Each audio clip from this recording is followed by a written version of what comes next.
Di dalam Al-Quran, Allah Subhanahu wa Ta'ala dengan sangat tersurat mengungkapkan ada ayat-ayat yang bunyinya, sungguh beruntunglah bagi kaum yang beriman, beruntung bagi orang yang beriman. Dan ini diwujudkan dengan kata-kata dalam bahasa Arab itu aflahal mu'minun, qad aflahal mu'minun, sungguh beruntunglah orang-orang yang beriman.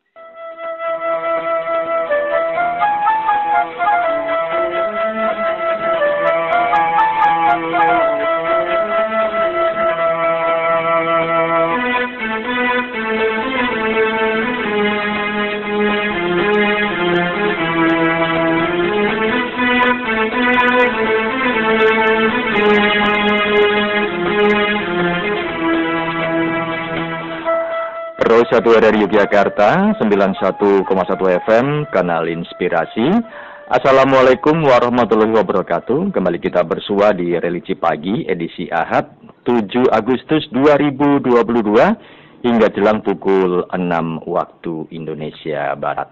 Pendengar, senantiasa kita bersyukur kepada Allah SWT atas segala nikmat yang sudah diberikan, sudah dianugerahkan kepada kita. Dan semoga senantiasa kita menjadi insan yang bermanfaat bagi orang lain.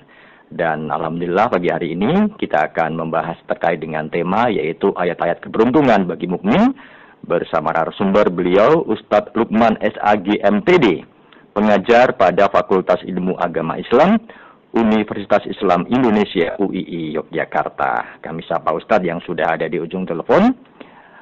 Selamat pagi, Assalamualaikum warahmatullahi wabarakatuh, Ustadz. Waalaikumsalam warahmatullahi wabarakatuh. Selamat pagi. Iya, dengan Ferry Ustadz, sehat-sehat. Pagi yang cerah, Ustadz. Alhamdulillahirrahmanirrahim, sehat. Sehat, nggih. Baik, untuk pendengar yang ingin bergabung nanti, monggo bisa telepon di 5803333, SMS WA di 081127119111. Monggo Ustadz berkenan untuk menyampaikan tema kita yang cukup menarik di pagi hari ini terkait dengan ayat-ayat keberuntungan bagi mukmin. Monggo berkenan untuk menyampaikan pengantar ataupun mukadimah. Monggo Pak Ustadz. Bismillahirrahmanirrahim. Alhamdulillahirabbil alamin wassalatu wassalamu ala asyrafil anbiya'i wal mursalin sayyidina wa maulana Muhammadin wa ala alihi wa ashabihi ajma'in. Rabbi syrah li sadri wa yassir li amri wahlul 'uqdatam min lisani yafqahu qawli.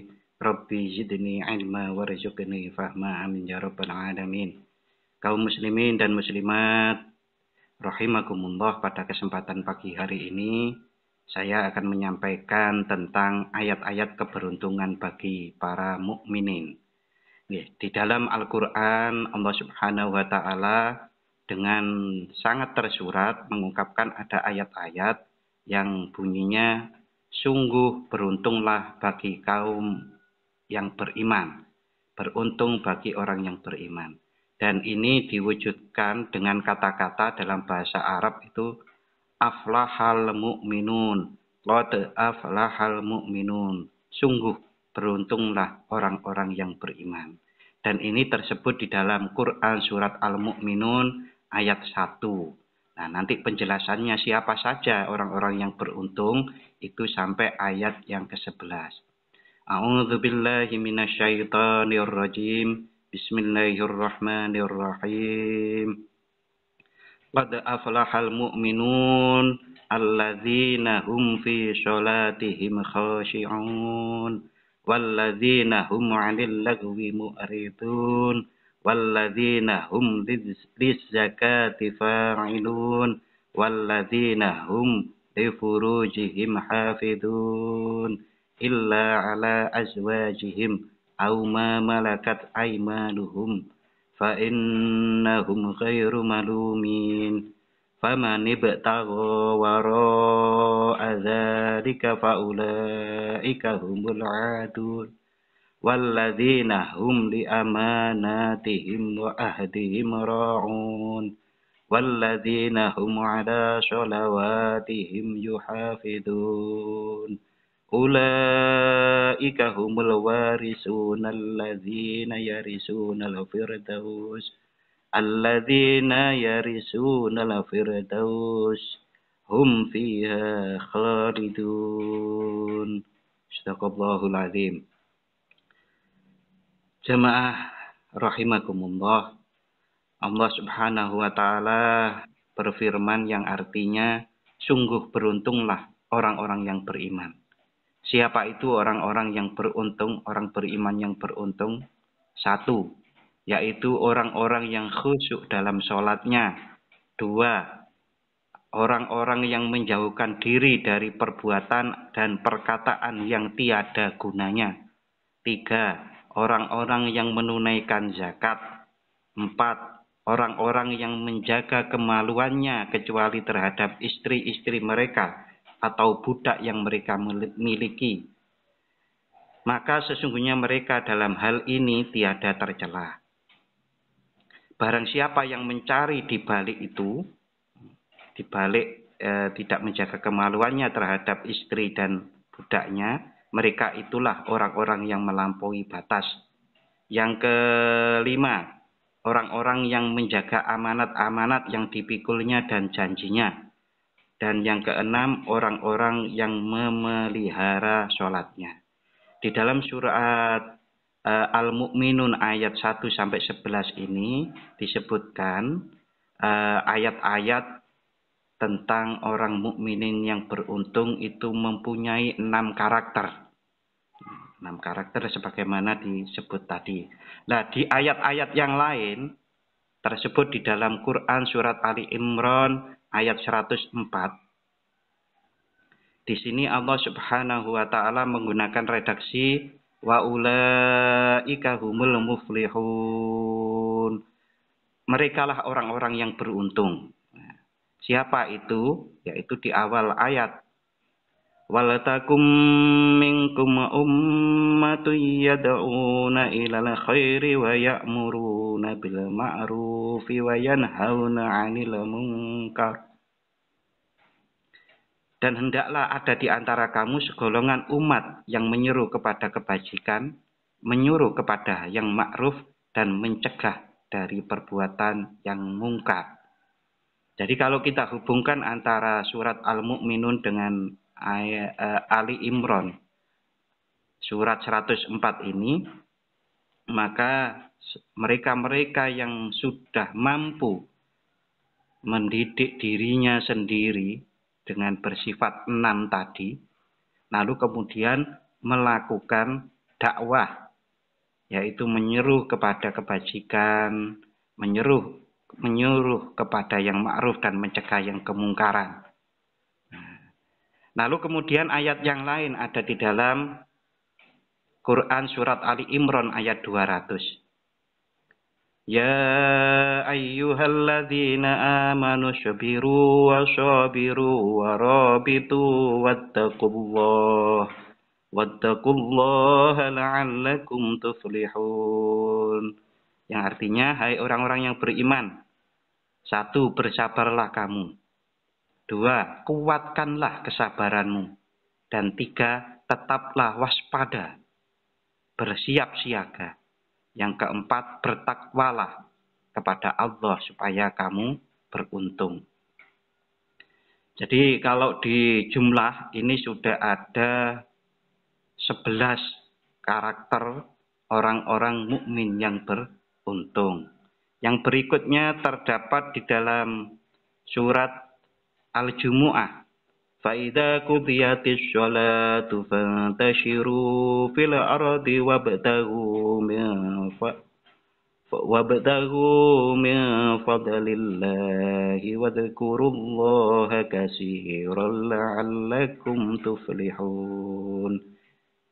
Di dalam ayat ini Allah Subhanahu wa taala berfirman, apabila telah ditunaikan sholat, maka bertebaranlah kamu di muka bumi dan carilah karunia Allah dan ingatlah Allah banyak-banyak sebanyak-banyaknya supaya kamu beruntung.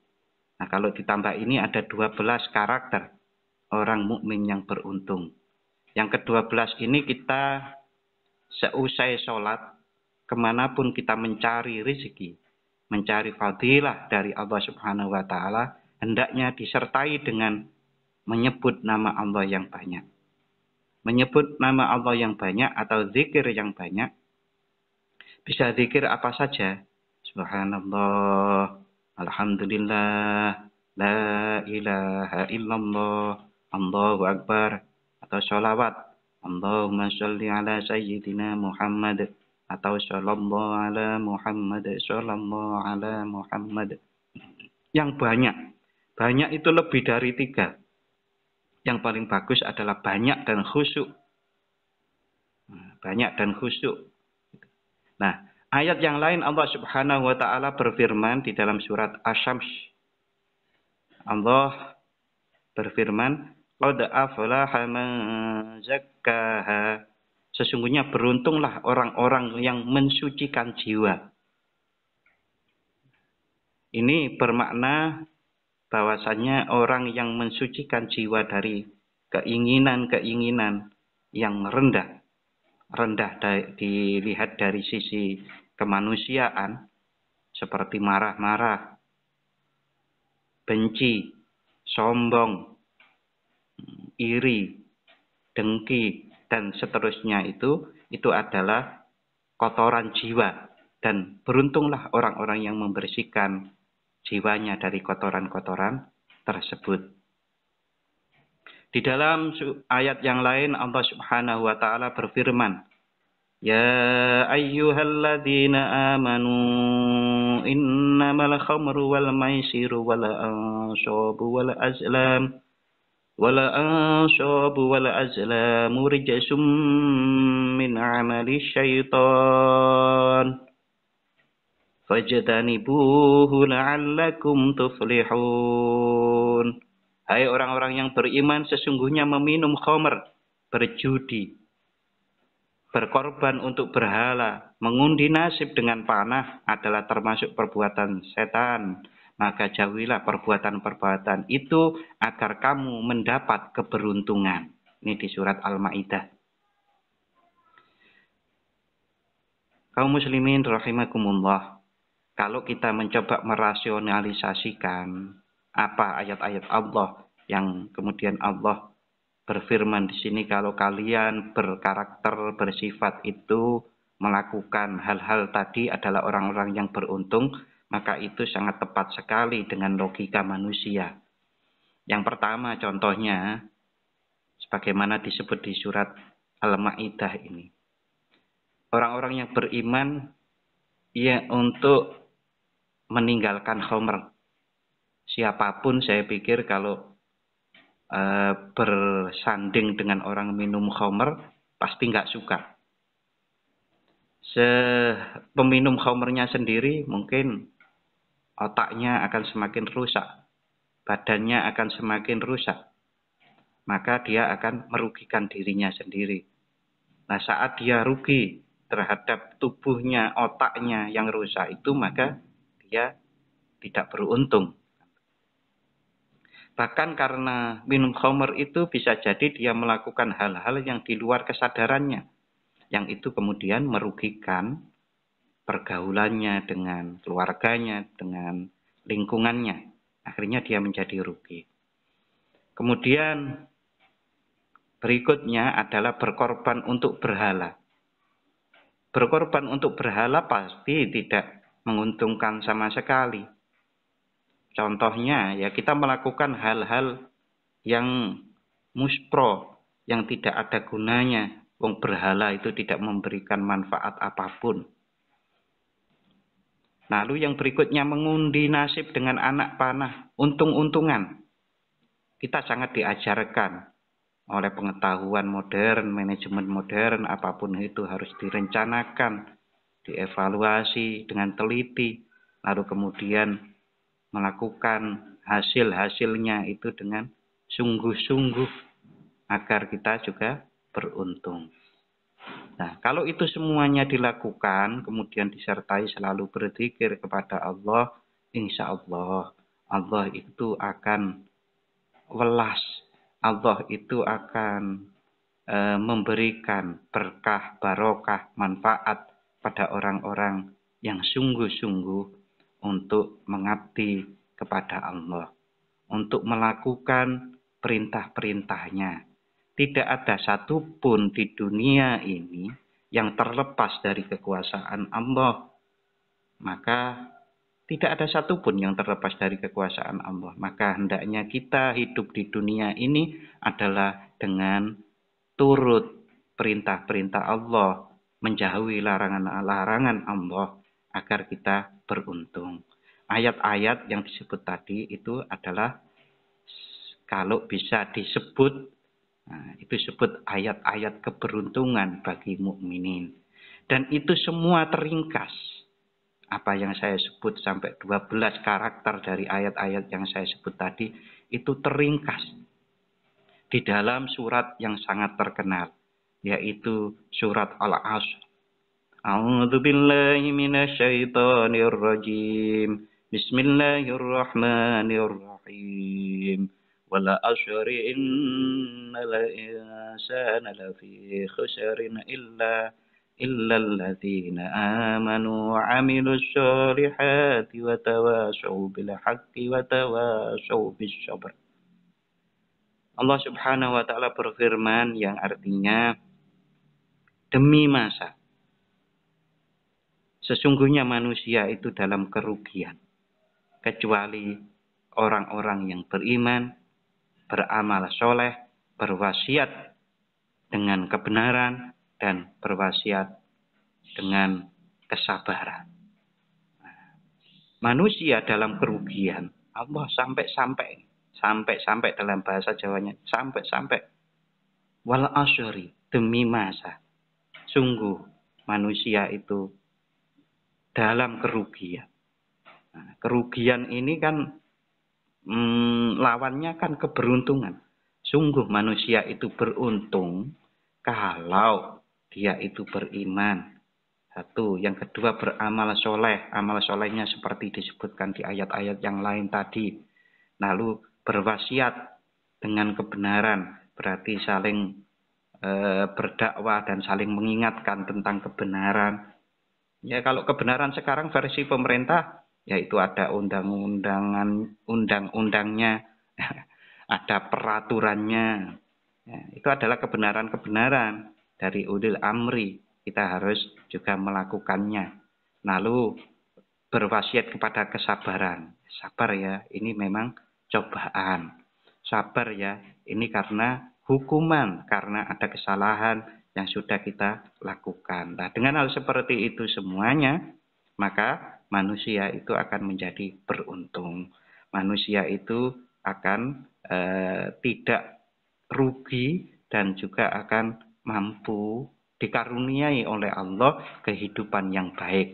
Kehidupan di dunianya juga baik, dan kehidupan di akhiratnya insya Allah dengan rahmat Allah akan mendapatkan kebaikan-kebaikan. Itulah mukmin-mukmin yang beruntung. Terima kasih. Mudah-mudahan bermanfaat. Baik, terima kasih Ustadz, sudah cukup gamblang ya disampaikan di pagi hari ini, dan kita akan menantikan respon dari pendengar Ustadz. Untuk yang ingin bertanya jawab, kami tunggu di 5803333, SMS WA Telegram 081127119111. Monggo, Anda yang ingin telepon ataupun WA, kita akan bacakan untuk yang sudah WA ya. Selamat pagi, Assalamualaikum warahmatullahi wabarakatuh. Waalaikumsalam warahmatullahi wabarakatuh. Dari Pak Hasan di Pleret, Bantul. Tentang tata cara berdoa yang diterapkan Pak Ustadz. Terkait dengan suasana, tempat, dan saat yang pas. Sehingga doa kita bisa mustajab Ustadz. Mohon penjelasannya. Dari Pak Hasan di Pleret, Bantul. Kita sambut untuk yang sudah bergabung via 5803333. Selamat pagi, Assalamualaikum warahmatullahi wabarakatuh. Selamat pagi. Assalamualaikum. Religi pagi, selamat pagi. Oke, dicoba kembali 5803333, 5803333, kemungkinan ada gangguan sinyal ya. Kita tanggapi dulu untuk WA yang kedua 081127111911. Selamat pagi untuk Pak Budi yang ada di Jalan Kaliurang seputaran Ngaglik sana. Assalamualaikum Ustadz. Waalaikumsalam. Ini terkait dengan tadi yang disampaikan karakter-karakter orang yang beruntung. Namun Pak Ustadz, bagaimana dengan orang yang masih punya ganjalan terkait dengan dosa? Dosa khususnya ini semacam studi kasus ya Ustadz ya, terkait dosa kepada orang tua. Nah, orang tuanya ini sudah meninggal. Nah, apakah ini juga akan mengurangi kadar dari kita orang-orang yang beruntung? Apakah harus diselesaikan dulu untuk dosa yang sudah diperbuat, misalnya dengan bertobat dulu dengan pertobatan atau seperti apa Ustadz? Mohon bimbingannya. Kita terima telepon. Selamat pagi. Assalamualaikum warahmatullahi wabarakatuh. Waalaikumsalam. Iya, dengan Ibu siapa? Nyun Sewu? Pardia. Ibu Parjiah nggih. Kretek. Ibu Parjiah di Kretek, Bantul. Ya. Nggih, sehat Ibu? Saya tidak luka. Iya, Ibu Parjiah monggo, ada yang mau disampaikan bersama Ustadz Lukman? Ya, Assalamualaikum Bapak Ustaz. Nggih. Waalaikumsalam. Tanya tapi beda tema ya. Oh nggih, monggo Bu. Saya mau tanya sekarang ini lah, membantu yatim-yatim itu toh. Yatim itu ibunya sudah nikah. Selamat pagi, Assalamualaikum Ustadz. Waalaikumsalam. Mohon maaf putus. Iya terputus Ustadz nggih. Nggih. Nggih, monggo kita lanjutkan Ustadz. Matur nuwun. Nggih. رسول الله سلام عليك يا رفيع شاني والدرجي يا رسول. Baik pendengar, kita akan lanjutkan kembali untuk religi pagi untuk kesempatan kali ini dengan tema yaitu ayat-ayat keberuntungan bagi mukmin bersama narasumber Ustadz Lukman SAG MPD. Baik, selamat pagi. Assalamualaikum Ustadz. Waalaikumsalam warahmatullahi Iya. wabarakatuh. Baik, tadi terputus karena ada gangguan sinyal atau komunikasi ya Pak Ustadz. Ada 3 interaksi di pagi hari ini Pak Ustadz. Yang pertama dari Pak Hasan di Pleret Bantul terkait dengan tata cara berdoa yang diterapkan untuk suasana, kemudian waktu yang tepat agar mustajab Pak Ustadz. Ya, kemudian yang kedua dari Pak Budi, ini masih ada ganjalan dosa kepada orang tua. Nah, apakah itu nanti akan memberatkan untuk kita mencoba meraih sebagai orang yang beruntung, sebagai mukmin yang beruntung. Kemudian yang ketiga dari Bu Parjiah, ini membantu anak yatim, tapi ternyata ibunya menikah lagi. Apakah anak tersebut, apakah tergolong anak yatim atau tidak? Monggo Pak Ustadz, ada 3 interaksi, berkenan untuk memberikan tanggapan. Silakan Pak Ustadz. Bismillahirrahmanirrahim. Yang pertama dari Pak Hasan di Pleret. Inggih. Jadi bagaimana pola berdoa? Inggih. Para ulama mengajarkan berdoanya itu sendiri diawali dengan hamdalah, sholawat, lalu kemudian merendah kepada Allah. Sebagaimana dilakukan oleh Nabi Yunus. Nabi Yunus saat di perut ikan paus, ya, itu kan berdoanya La ilaha illa anta subhanaka inni kuntu minadz zalimin. Itu kan merendah dan memang karena rasa salahnya. Nah, jadi bertaubat kepada Allah sebelum berdoa.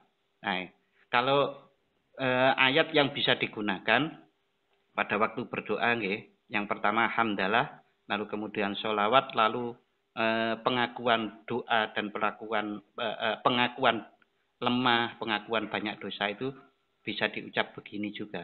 Rabbana dzalamna anfusana wa illam taghfir lana wa tarhamna lanakunanna minal khasirin. Rabbana dzalamna, wahai Allah Tuhan kami, dzalamna kami telah berlaku zalim terhadap diri sendiri maupun terhadap lingkungan kita.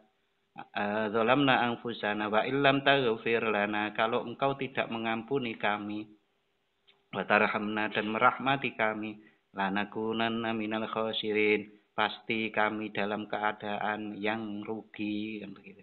Nah, kemudian baru doa yang diinginkannya, yang dimohonkan kepada Allah, doanya apa? Nah, lalu kemudian diakhiri dengan sholawat, lalu kemudian alhamdulillahirabbil alamin lagi. Wassallallahu ala sayyidina Muhammadin wa ala ali sayyidina Muhammad. Subhana rabbika rabbil izzati amma yasifun. Wassalamun alal mursalin. Walhamdulillahi rabbil alamin. Ya. Jadi bisa dilakukan seperti itu.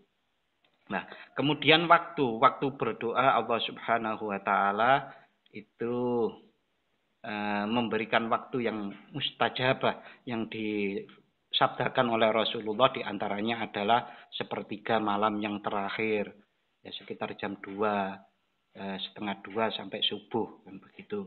Nah, kita bisa berdoa di sana. Nah,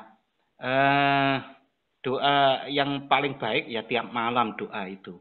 Artinya tiap malam kita sholat hajat 2 rakaat cukup atau 4 rakaat. Nah, lalu niatnya bagaimana? Niat ingsun sholat hajat. Ya Allah, saya berniat sholat hajat sunnah lillahi ta'ala. Lalu yang dibaca Al-Fatihah, kemudian surat Al-Kafirun di rakaat pertama. Di rakaat kedua setelah Al-Fatihah surat Al-Ikhlas. Lalu kemudian setelah sholat selesai, setelah salam, nah kemudian berdoa. Begitu. Ya. Nah, ini pola doa. Waktu. Lalu kemudian, Pak, saya sudah melakukan itu kok nggak kabul-kabul. Lah, pertanyaannya kan begini. Ya. Ada, kalau dulu itu sering orang bilang begini. Ada orang yang cuma membaca basmalah, itu bisa langsung kabul apa yang diinginkannya. Tapi ada orang yang membaca mungkin sudah basmalah, istighfar, sholawat, kemudian subhanallah, tasbih dan macam-macam dilakukan kok belum kabul. Itu kemungkinannya begini. Yang pertama, terkabulnya doa itu Allah sangat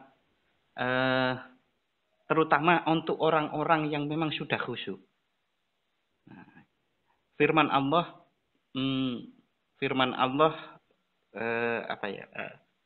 berdoalah kalian niscaya akan kami kabulkan. Di situ adalah wahai hamba berdoalah niscaya akan kami perkenankan. Itu adalah untuk hamba yang betul-betul hamba lah.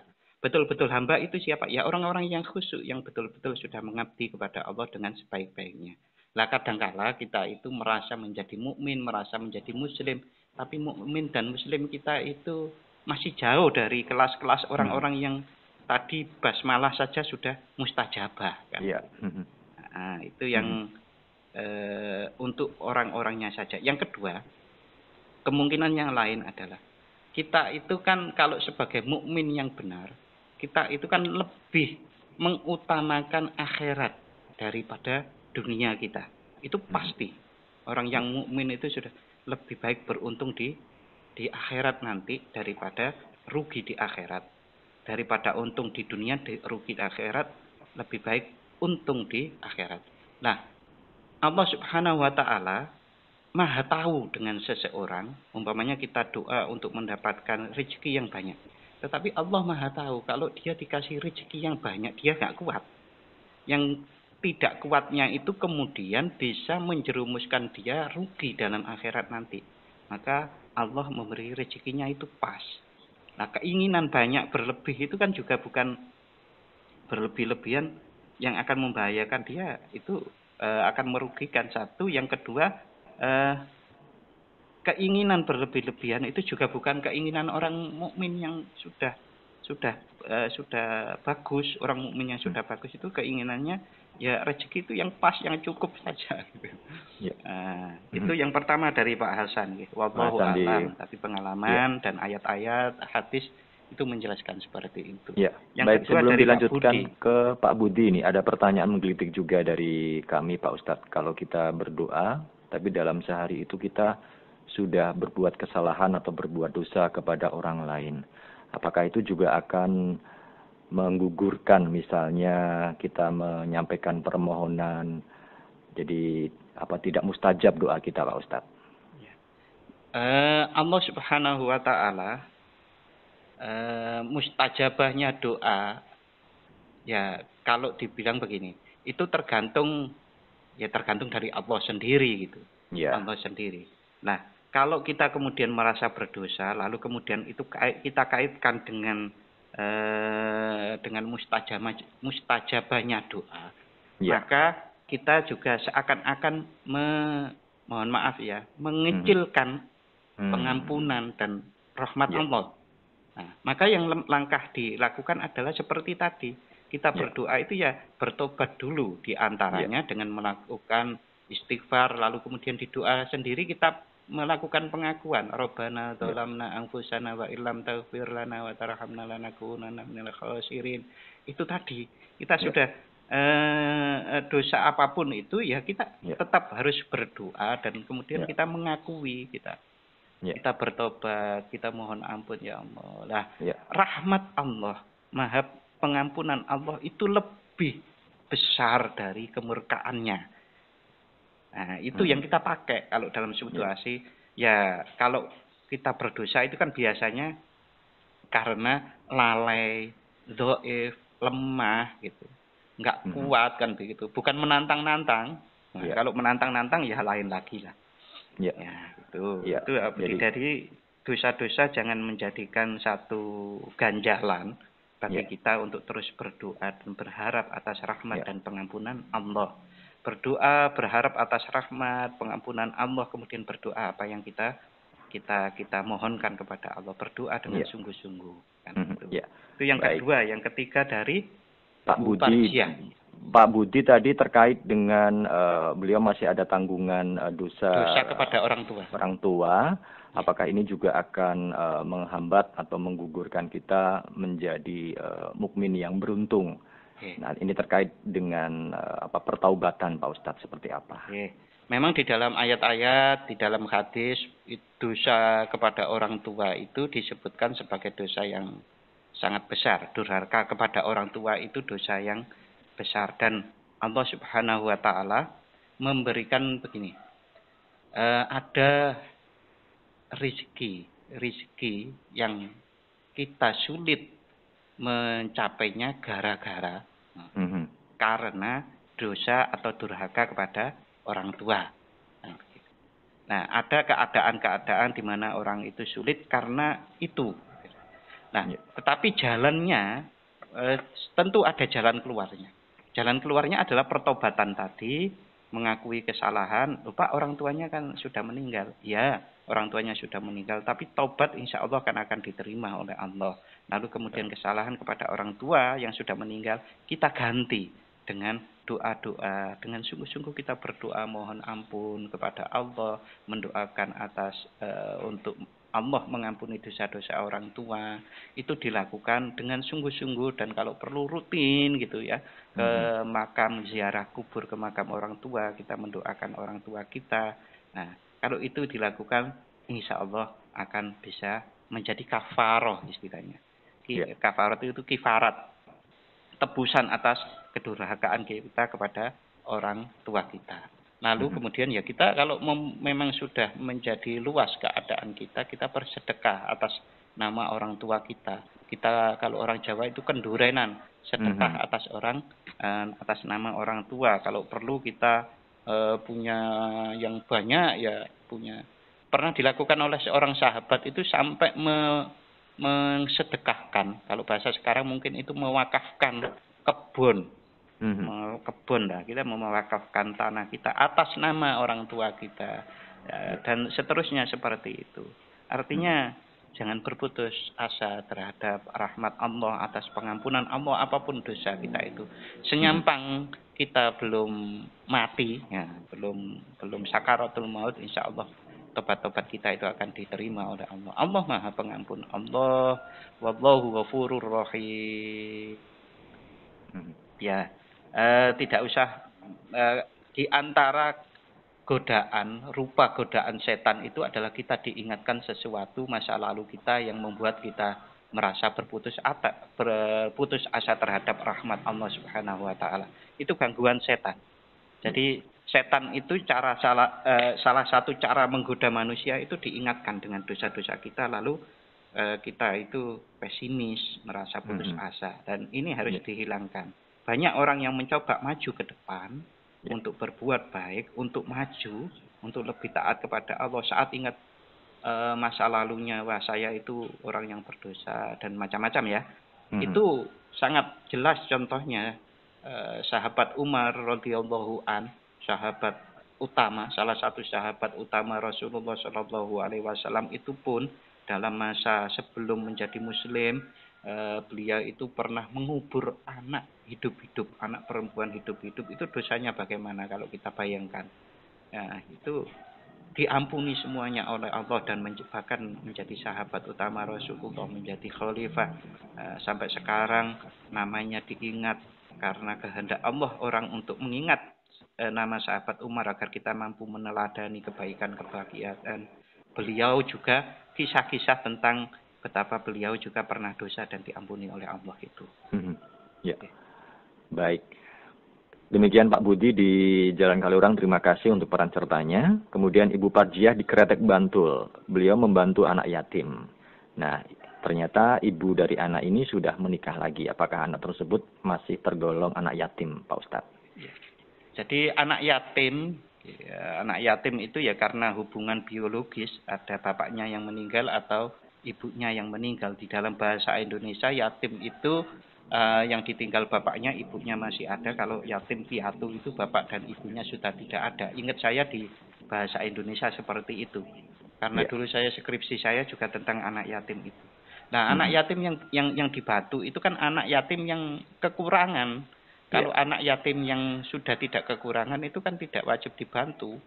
Nah, yang wajib dibantu kalau untuk anak yatim yang kekurangan adalah pendidikannya, dan sekarang sudah ada panti asuhan.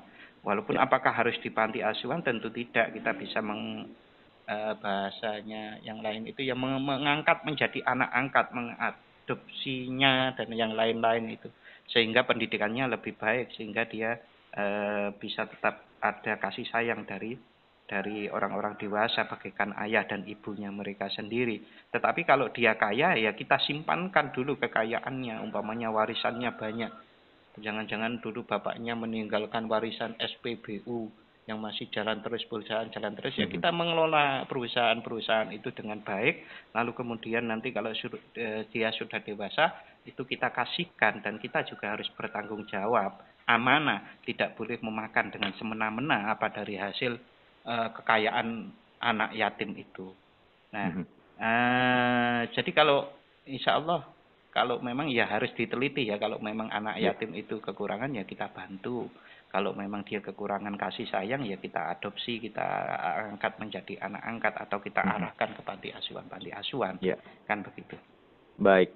Matur nuwun untuk Bu Parjiah di Kretek Bantul sudah bergabung. Kita akan terima kembali interaksi pendengar Pak Ustadz di 5803333 5803333.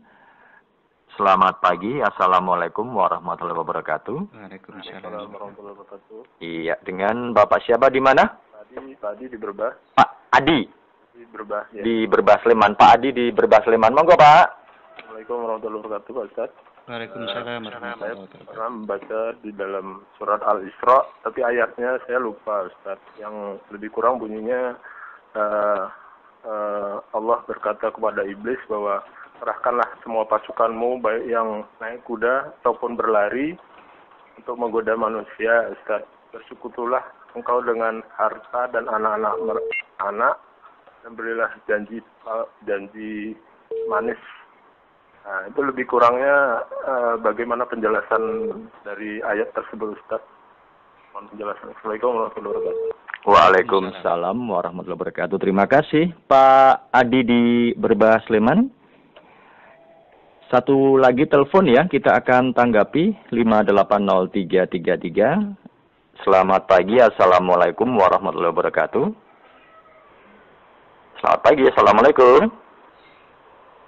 Oke, terputus ya. Coba kembali 5803333 5803333. Baik Pak Ustadz, dari Pak Adi di Berbah Sleman, monggo berkenan untuk ditanggapi Pak Ustadz. Bismillahirrahmanirrahim. Firman Allah bahwasannya iblis itu menggoda anak turun Adam. sampai kapanpun, sampai hari kiamat yang namanya anak turun Adam itu akan digoda oleh iblis. Nah, digoda oleh iblis itu dengan segala sumber dayanya. Nah, sumber daya apapun yang ada. Ya di antaranya bahkan Allah Subhanahu wa taala berfirman yang maksudnya, yang terjemahannya bahwa anak, istri itu pun bisa menjadi godaan bagi anak-anak Adam. Anak dan istrinya itu bisa menjadi godaan. Tapi godaan-godaan ke dalam diri manusia, itu bahkan diri sendiri itu kan sering sekali menjadi godaan. Umpamanya orang mau sholat, males, itu kan godaan. Orang mau infak, sedekah, kemudian kikir, nah, itu kan godaan. Dan itu tidak dari mana-mana, dari dalam dirinya sendiri atau hawa nafsunya.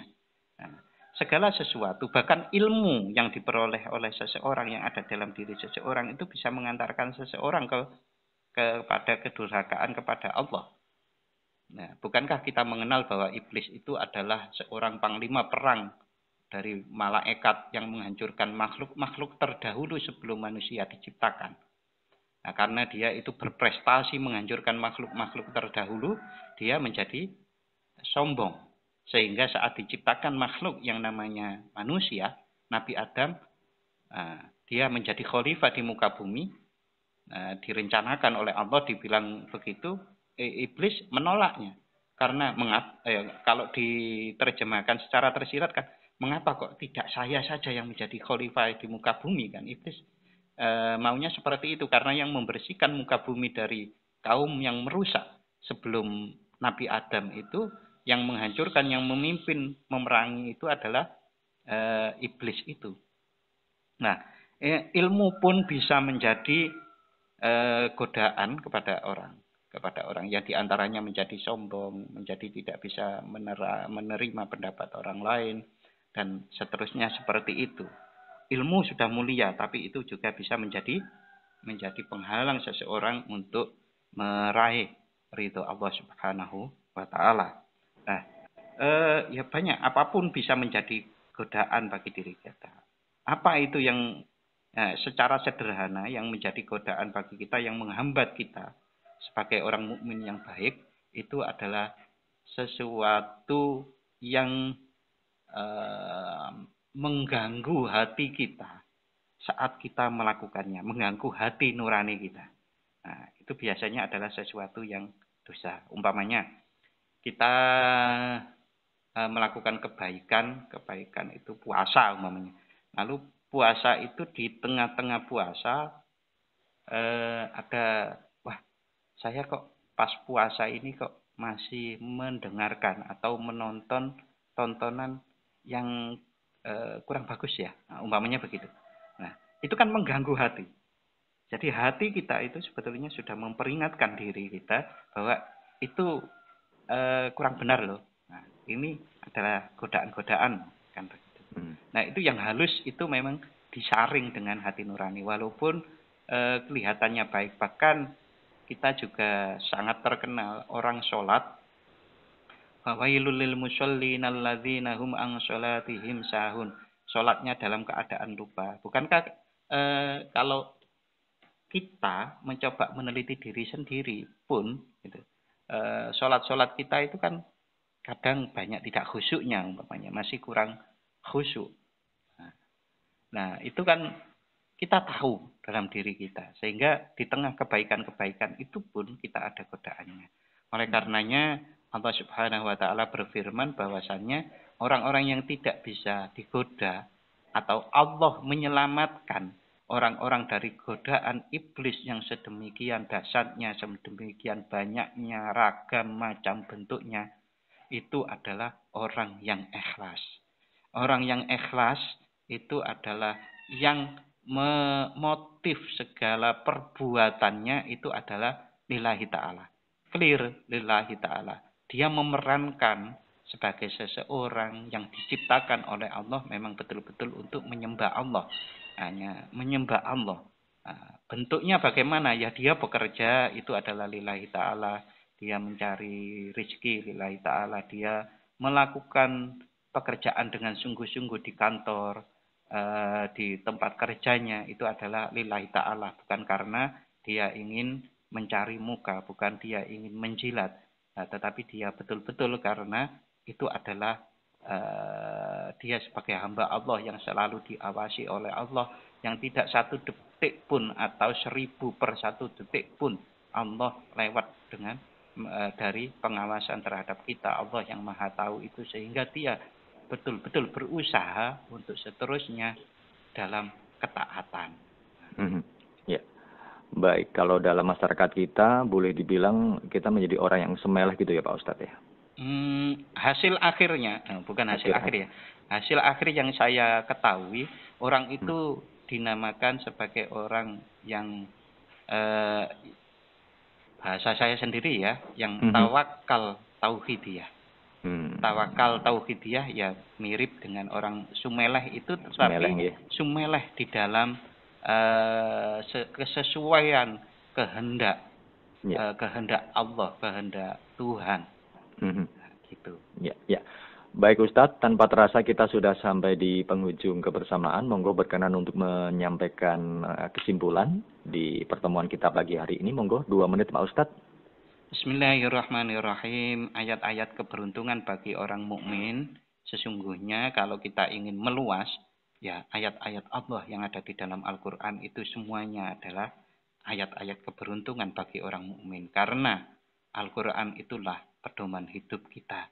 Langkah-langkah yang kita sesuaikan dengan kehendak Allah melalui ayat-ayat Al-Quran, maka kita akan menjadi orang yang beruntung pasti.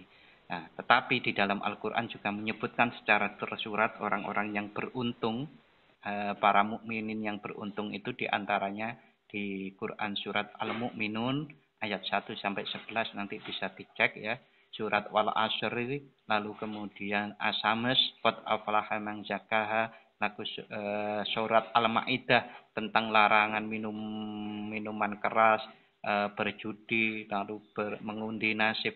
Lalu juga ada di surat Ali Imran, kita diperintahkan oleh Allah untuk bersabar dan meneguhkan kesabaran. Sudah sabar ditambah dengan diteguhkan kesabaran dan selalu siap siaga atau waspada, kalau dalam bahasa Jawa eling lan waspodo itu.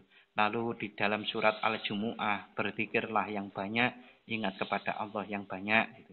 Lalu kemudian bagaimana kita caranya berdoa, sangat sudah masyhur. Berdoa itu diawali basmalah, alhamdulillah, sholawat, lalu kemudian permohonan ampun kepada Allah. Lalu kita berdoa dan mengakhiri dengan sholawat dan hamdalah. Lalu kemudian bagaimana caranya khusyuk untuk berdoa. Cara khusyuk berdoa itu adalah dengan membersihkan jiwa kita dari keinginan-keinginan yang rendah, yang menuju keinginan yang luhur, yaitu menuju Allah, mencari ridho Allah. Nah, itu orang akan bisa menuju ke khusyuk, dan kekhusyuan itu sendiri adalah keberuntungan. Mungkin ada caranya khusyuk itu adalah yang pertama, dipahami apa yang kita baca, menghikmati apa yang kita baca di dalam sholat itu, lalu kemudian juga meniadakan suara-suara, mengingat suara-suara dari luar dari yang masuk ke telinga kita diabaikan, lalu juga mengabaikan pikiran-pikiran nakal kita yang selalu menggoda di dalam sholat, pikiran kesana kemari, diganti dengan pikiran saya lagi menyembahmu ya Allah. Lalu kemudian khusyuk itu juga bisa ditingkatkan dengan cara-cara melakukan zikir yang banyak, agar kemudian Allah berkenan menganugerahkan pemahaman-pemahaman baru, yang pemahaman-pemahaman itu bisa memandu kepada diri kita untuk lebih bertakwa kepada Allah Subhanahu wa taala, sehingga kita nanti itu bisa bertakwa secara sungguh-sungguh. Ittaqullaha haqqa tuqatih wa la tamutunna illa wa antum muslimun gitu. Bertakwalah dengan sungguh-sungguh lah, itu dengan proses-proses yang seperti tadi. Dan itu semuanya kita harus gantungkan kepada Allah Subhanahu wa taala. Harapan kita bukan kemampuan kita, pikiran kita. Iya, kita berusaha berikhtiar, tetapi kita harus tetap bergantung kepada Allah, berdoa, merasa memang kita memang nggak mampu, dan nyatanya memang nggak mampu, bukan hanya merasa. Nah, kita menggantung atau tawakal kepada Allah itu tadi. Terima kasih, mudah-mudahan bermanfaat. Wassalamualaikum warahmatullahi wabarakatuh. Waalaikumsalam warahmatullahi wabarakatuh. Terima kasih Ustadz sudah memberikan pencerahan kepada kami semuanya di pagi hari ini. Pendengar Pro 1 RRI Yogyakarta, terima kasih sudah memberikan pengalaman juga. Proses kita menjadi berusaha ya menjadi orang yang beruntung tentunya. Matur nuwun Pak Ustadz, insya Allah kita akan ketemu kembali di lain waktu. Selamat pagi, Assalamualaikum Ustadz. Waalaikumsalam warahmatullahi wabarakatuh. Terima kasih. Baik pendengar, demikian tadi perbincangan kita bersama Ustadz Lukman SPD MPD. Beliau adalah pengajar pada Fakultas Ilmu Agama Islam Universitas Islam Indonesia Yogyakarta. Semoga bermanfaat. Selamat pagi, wassalamualaikum warahmatullahi wabarakatuh.